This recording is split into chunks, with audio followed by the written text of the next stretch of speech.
ku mirongo y'urugamba mu burasirazuba bwa Kongo ibintu ntibimeze neza cyane. Turavuga ko bitameze neza kumvo zuko muri Kavumu intambara n'ubu ziracari yahiri abene gihugu bahunze ku bwinshi cyane mu mavirage agera kurane ku ma axe akomakomeye cyane. Ibi mu bitahure kumvo zuko duherutse kubabwira ko igihugu cy'u Rwanda RDF inkotanyi abasogosi leta itabara twigwaneho baheruka gupakira ubwato bubiri, akato kamwe ubwato bumwe ngo bukaba bwatwara abasirikare baba amajana 450 eka n'imiduga igera kuri 16 y'amakamyo yagaragaye ava mu gihugu cy'u Rwanda yinjira mu burasirazuba bwa Kongo, ariko ubwato bwobwo bukaba bwagaragaye kuri poro ya Bukavu bupakurura izi mbwebwe za Sarambwe, izi nyeshamba nkuko twagiye turabashikiriza 5/5. Bimeze gute? Uko twabibabwiye niko vyakabaye. Imigwano n'ubu irahari kandi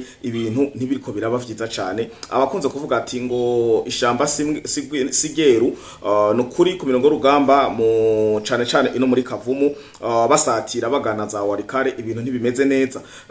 Iruhande ya Kavumu hari imigwano itoroshe cyane naho nyene, ariko yarangiye ku ntsinzi ya Wazalendo na FRDC n'abafatanya bikorwa babo. Aha turavuga ko ari muri Sud Kivu muri territoire ya Mwenga ahiswe cyane Luntukuru. Bimeze gute rero? Uno munsi ni genekerezo rya 18 ukwezi no kwa gatanu umwaka 2026. Amakuru ni menshi ku mirongo rugamba muri diplomasi na hakurya ya Kanyaru, akabrado fer ekana majambo yabaye amajambo abafana timu zibiri Scovia na Olivier Duhungirehe. Ibintu byakomeje biba bibi, twabakoreye ikiganiro byabandanije biba uwa ndagata. Reka tugaruke neza na neza mu idonido inyuma ya kano karuhuko.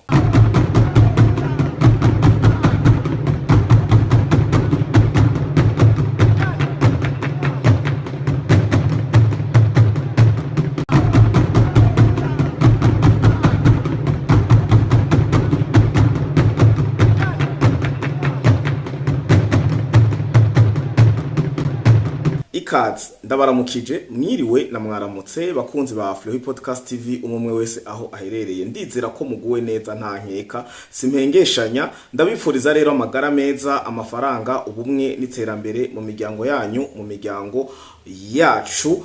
Sino kwirengagiza kandi gukengurukira mwebwe mudahengeshanya kurikirana ibiganiro, amakuru n'ubusesanguzi bicishwa kuri uno rubuga rwa Flow Podcast TV eka na Ingoma Magazine. Mwe musanzwe mudukurikirana muri mu gihugu cacu ciza c'u Burundi, mu karere ka EAC, muri Afrika, Asia, Amerika, Oceania, Madagascar, Iburayi, Amerika eka no mu mfuruka zine zisi. Turabahaye ikaze. Reka rero no makuru tuyahere Mwenga, hama turamanuka Kavumu, Bukavu, hanyuma turaza kurangiriza ku makuru ya diplomasi canke ibiriko biravugwa hirya no hino mu karere. Akanya ni kadukundira. Duhere rero muri Sud Kivu, muri Kivu y'Epfo, muri territoire ya Mwenga, aho hari imigwano idasanzwe. Hari imigwano idasanzwe aha cane hazwi nkaho muri Runtukuru waza na FRDC bavyifashemo neza n'abafatanya bikorwa babo, barakubita izi mbwebwe za Sarambwe, baratakaza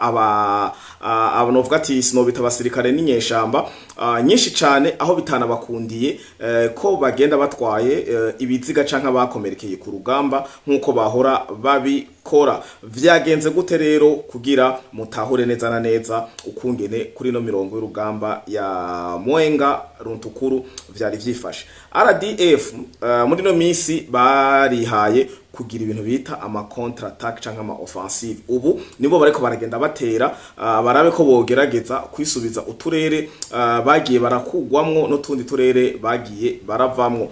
Ndabibutse ko baherutse kugaragara bava za Sange, za Kabunambo na Ruvungi.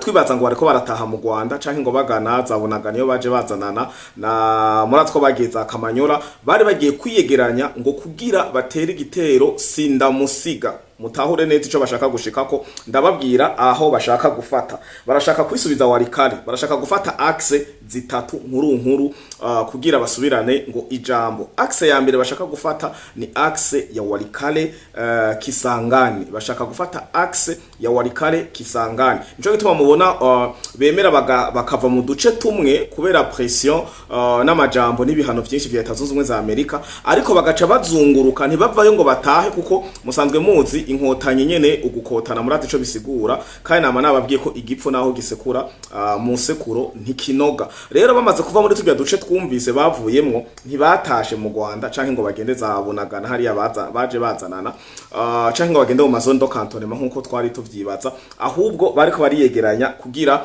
bagire renfort, ngo babiyegeranye barabe kwanza effectif y'abasirikare z'inyeshamba bafise, ibigwanisho basigaranye, ibikoresho by'itumatumanako, amamotorora n'ibindi byinshi bigenda bitandukanye, barabe na ratio bafise kugira bamenye igitigiri bongereza. Kanatsinda nivyo vyaciye bigaragara, murabona ko bamaze kwiyegeranya bose bariharura, baramenya igitigiri bagihari, baramenya ibigwanisho banyatswe bagiye barata ku mirongo y'urugamba, baramenya amafaranga bafise, baramenya amazi, baramenya amavuta, baramenya udukoresho twankenerwa bafise.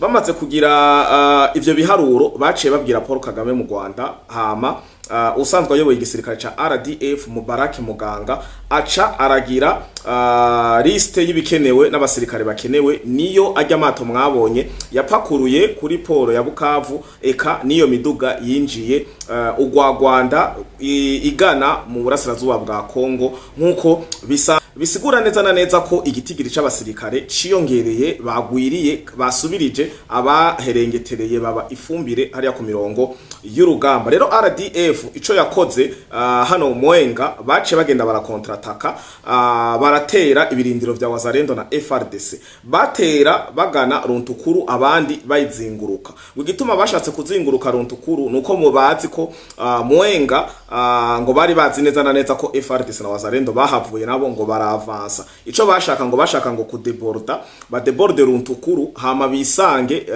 bageze Mwenga centre. Iyi Mwenga centre ndaza kukubwira igituma bariko bararondera kuja Mwenga centre, niyo bariko barashaka kugana. Rero bakiriko barakenyura bino, nimba ari umutretre muri bo, nimba ari mwo maneko, nimba bimeze gute, bagiye gusanga Wazalendo, FRDC, Hibu n'abafatanya bikorwa babo bagipanze kera, bahejeje gupanga akarere, babatega ambiscade. Tubabwiye ambiscade bemutahura kare ambiscade yabaye. Hanyuma abajama bibaza ngo iyo Mwenga, ngo nimba ari umuntu yabahenza avuga ati bahavuye, kumbe birotiye za Mwenga centre, baza gutega ambush aba bagabo, izi mbwebwe za Sarambwe. Abo nabo barijajara ngo baragira ngo za konturune, babade bakonturuna Runtukuru, bacabagwa mu mutego wa Wazalendo, FRDC, Hibu n'abafatanya bikorwa babo, barabanyuguta, babavugutira umuti, barabanoza neza sawa aho bibananira gutwara n'ibiziga nkuko bari basanzwe batwara n'inkomere zabo ngo zikaba ziko zirakurikiranwa na FRDC. Wazalendo nkuko bisanzwe murabizi ko ategetswe kuba hari imfungwa z'intambara. Hanyuma byagenze gute? Bari bashaka gukora iki rero Gafilehile Patriote? Bari bashaka barakora konturuna za Runtukuru ngo baje Mwenga centre kugira ngo babandanye baprogressa gushika Fizi. Murumva aba ni bamwe bashaka guprogressa gushika Fizi, niho bagize uko basanga aba Wazalendo na FRDC bantisipye ico gitero, babasanga kuri front, baca bakubita ambush. Aha ni hehe? Ni muri Side Kivu yepfo, muri territoire ya Mwenga ahitwa Runtukuru. Amakuru yo muri Runtukuru nayo nyene nababwiye ivyo bari bashaka gushikako, ko ari kugira biyugurure ama axe atatu ari principal: Walikale, Kisangani, Rurambo, Minembwe, Kaziba, Mwenga. Ayo niho bashaka, bari bashaka kugurura, niyo bakeneye nubu, imigwanire kiraba nubu za Kavumu hose niho bashaka kugurura. Naganda babwire rero ko iyi migwano ikaba yarangiye iri mu maboko ya Wazalendo, FRDC. Iyi migwano yari mu strategy nyinshi cyane. RDF barashatse baratatse imbere yuko batega ambush hano Wazalendo, hari ikintu nibagiye kubabwira. RDF baratanguye barunda abasirikare mu ma axe atandukanye, bagaragaza ko bagomba kwataka agglomeration ya Kamituga bashaka ko gutera Kamituga bararonforosheje izi mbwebwe zabo za Sarambwe ahitwa Walungu kugira ngo bazubaze Wazalendo na FRDC bitege ko igitero kiza guca Kamituga ariko bari bafise umutima wo kuzunguruka Runtukuru baje bisanga muri Mwenga centre. Ibi rero ntivyaboroheye nababwiye ukungene imigwano yarangiye. Tuva Mwenga rero tugenda rimwe na rimwe gatanu kuri gatanu ikavumu. Kavumu igwano ihari ntiyoroshe na gatoyi kuko gushika no mango turiko turavugana amasasu aracari menshi cyane kandi hahunze abantu benshi cyane ni mu vyumve. Bahunze bimeze gute rero? Aha naho nyene objectif yabo yari yo kugira biyugurure wa RDF AFC M23 mbwebwe za Sarambwe. Redi tabarana twigwaneho ngo bashaka kugurura axe strategique ngo ahantu babona ko ari hazima axe igana cyane muri territoire ya Walikale. Murumva ni yama axe atatu nabasomera Walikale Kisangani barashaka kugurura hano bashaka kuja ino Mwenga bagwana bagomba kugurura Mwenga centre ino muri Runtukuru kugira batere baja muri Fizi. Hama no muri Kavumu bashaka kwigarurira izi axe ya Walikale kugira babandanye bagenda za Kisangani n'ahandi hagenda hatandukanye. Uduce twiko turaberamo imigwano rero nutudukurikira. Abene gihugu d'abord ahantu hariko harabera imigwano cyane gose aho vyakabije hariko harakoreshwa mu bigwanisho ebana rutura na hano hitwa Chivanga. Axe ya Chivanga amasasu ni menshi cyane adahumuriza buhare hitwa Bugurumiza naho nyene RDF yambaye ugwaga ni kenshi bakunda kumbarira ngo mbega wo tubwira ngo intsinzi ya Wazalendo canke ya FRDC no Jesu uko amakuru ndabaha uko abameze kuko muri ibi bihe birangiye byose Wazalendo FRDC n'afatanya bikorwa babo bariko baritwara neza ariko hamwe n'iziramforo ziheruka kuza ikavumu ibintu ntivyoroshe kuko Wazalendo yatevye iragira mu duce tumwe utu twa Chivanga aha mbayo aha muri mbayo Wazalendo FRDC bagize repris strategique kubera umuriro wari mwinshi cyane ngo amasasu ni menshi cyane aha ni Fleury Patriote reka arababwira bampaye amakuru bambwira mbayo ibintu ntivyoroshe cyane aya ma axe ane ngomba ndababwire niho hariko arabera imigwano rutura intambara rukokoma RDF baje bambaye ugwaga ni ahambayo mpejeje kubabwira indi axe iri kiraberamwo amasasu menshi cyane apara tumwe twa turi no ni bisasu binini biremereye ni Chivanga. Iruhande ya Chivanga aha hitwa Bugurumiza naho nyene imigwano ntiyoroshe ahandi iri kirabera na hitwa Danga. Rero byose murumva ko amaxe yose arimo intambara kandi arimo ibibombe amaobe amagrenade amabedisi amamitrailleuses ari amapKM n'ibindi byinshi bigenda bitandukanye abasirikare mu vyumva gatanu kuri gatanu vyatumye abene gihugu benshi batekera utwabo kubera guhinda umushitsi n'ubwoba bwinshi cyane barahunga bakabagiye barava mu duce dutandukanye. Iyi mbayo nyene mumvise yabereyemo umuriro udasanzwe abene gihugu bose bomotse bataye uduhene inkoko imbata n'irasiyo zabo kumbabura baratabaromoka ngo ntibibutse no kugara imiryango y'inzugi kuko amasasu n'umuriro urufaya gwari gwinshi cyane. Hanyuma iruhande yambayo ahandi bahunze na hitwa Mulangala naho nyene abene gihugu bataye baromoka kumvo zo gutinya umuriro mwinshi w'amasasu amabar perdi n'ibindi byinshi bigenda bitandukanye. Ahandi bahunze bataye izabo na hitwa Kamakombe canke Kamakombe sinzi ukungene gisomwa aha naho nyene abene gihugu bahunze barata baromoka. Nababwiye ko objectif ya RDF ngo bakeneye hano ngo nukugurura axe strategique ija muri territoire ya Walikale uko niko ku mirongo y'urugamba vyifashe muri uno mwanya. Kavumu murumva ko bitoroshe cyane nugukomeza musengera abakongomani hanyuma Mwenga hoho byarangiye Runtukuru ari mu nsinzi ya Wazalendo FRDC nkuko bisanzwe. Tuva rero gatoyi ndabona kanyemengo karaca tworohereza mu Rwanda byarangiye Scovia yabandanyije yakamejeje hari umuntu yambariye ati hajya Scovia ntimubona ko asigaye yifatira mu maboko abashikiranganje babiri.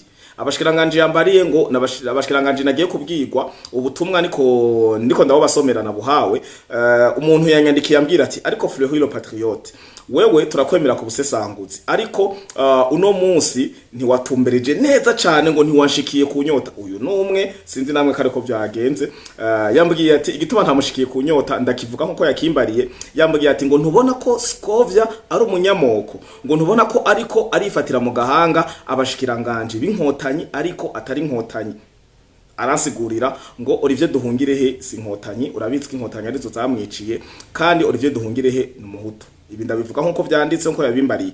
Hanyuma uyundi nawe yambwiye ngo ni Damascene, ngo igituma ariko arabitsitatsitako ngo iga ni strategy yabo, ngo mwene ba Scovia ngo ntibigera bakosha, ngo uzoraba ngo ivyo yavuga byose yabatuka yabura indero ntibazopfa baramufunze, ngo ntibazopfa baramugize ikintu na kimwe. Kubera iki? Ngo numwe mu bavuga rumwe na Paul Kagame umukuru w'igihugu cy'u Rwanda. Aha rero nkatahura ko Olivier Duhungirehe yo bariko aratabwa mu mutego kumbura atavyazi, ariko benshi ndababwire ko abanyarwanda bose nabonye ama commentaire n'ama message n'ama commentaire banditse mu kiganiro nakoze, eka no kumbuga ngurukana bumenyi bako barateranira kamajambo ariko urubuga rwa Twitter nama nababwiye muteresharge Twitter muze muraronka makuru, kuko hariya niho abadiplomate bagwanira bateranira amajambo. Mwumvise ngo abashikiranganje kanaka bizaburayi ibihano byafashwe n'ibiki, ku rubuga rwa Twitter haba hariko haca amakuru y'ukuri yizewe, kuko hari abasanga ari abategetsi badakoresha Facebook bakoresha Twitter, ugiye rero usanga ibintu bimeze neza. Scovia yakamejeje, muribuka ko Karena nababwiye ko yamubwiye ngo ntituzofa twarasemuye cyangwa tuzofa twarasobanuye ibyo wanditse mu gifaransa neza bigushimisha, ngo gushika wize kubwira bamwe mu bakozi b'ubushikiranganje bwawe kuza baratangaza mu rurimi rw'abanyarwanda, ngo kuko iyo uravuga mu gifaransa n'uburi kurabwira abo muri Paris, ngo bo mu Bubirigi canke mu bindi bihugu bivuga igifaransa. Hari abaje baramutuka Scovia, mbere na Kasuku yamaze kuyishura kuri Twitter. Kasuku yaje aravuga ati mwamvugiye ibintu jeje Scovia nk'iriko ndakibwira, mwaraje ngaho ngo nukumuburira indero, ngo nukumutuka, arabisubiramo. Scovia ntiyize nareke kuturuhisha, ngo sinzi n'umuntu ngo yamuhaye ngo ico kibanza cyo kuyobora itangaza makuru ngo mu Rwanda. Nico ngo nugo rubuga gwiwe mushaka ni mugugare. Abandi baraza n'uyundi yaje arambarira, uyu ni inbox yambariye ati Fleury le Patriote, Scovia yavuye mu banyamurenge. Murantunga ndiko ndasoma message uko bazinyandikiye. N'umunyamurenge yaje yitsitatsita mu Rwanda asaba ubwene gihugu bw'u Rwanda. Scovia biravugwa neza na neza ko ngo atarenza amashure indwi. Ni message ndiko ndasoma nandikiwe. Ngo nico gituma rero mutotangara ngo ari karasaba ngo bamuze baravyandika mu Kinyarwanda, kuko ngo ni Kinyarwanda cyo ubwaco ntanacumva neza, ngo nimuhora mubona ngo kunge naguma bazagiza kuri mama ugwagasabo. Izi ni message nandikiwe n'amakomantere menshi cyane aza yamfonsa canke akubita umusumari Scovia no musi uruhande rwiwe rwatsinzwe cyane gose. Ntiyorohewe kuko bose baje bavuga ati erega Olivier Duhungirehe n'umushikiranganje ajejwe imigenderanire y'u Rwanda n'andi makungu ategetswe kuvuga mu ndimi zose, ukanatsinda burya butumwa yako yishura umukongomani yategetswe kwishura mu gifaransa. Donc bagerageje gutanga rezo zose zishoboka, ahubwo uyundi yajara yica ambarira ati ngo Fleury le Patriote, ngo mbega ngo ko Scovia koma induru, ngo ntabona ukungene wewe ugerageza kuvuga indimi nyinshi. Hanyuma ngo ikindi naco ngo namenye ko itangaza makuru y'ubu ngo risaba ko ngo generation y'ubu mu itangaza makuru bisaba kuba uzi indimi, wabikunda wareka utegerezwa kwiga izo ndimi utipfutse. Uku niko bariko baragenda bakasirana bahana ivyabo hariya mu Rwanda hagati ya Olivier Duhungirehe team Olivier Duhungirehe team Scovia. Ibintu ntivyoroshe, ntituzi uko buza kwira, ntituzi uko biza kurangira, ntituzi ko Scovia yitaba canke Olivier Duhungirehe bamubwira ati gezaho. Ico nzi gusa nuko Olivier Duhungirehe nawe atavyorosha.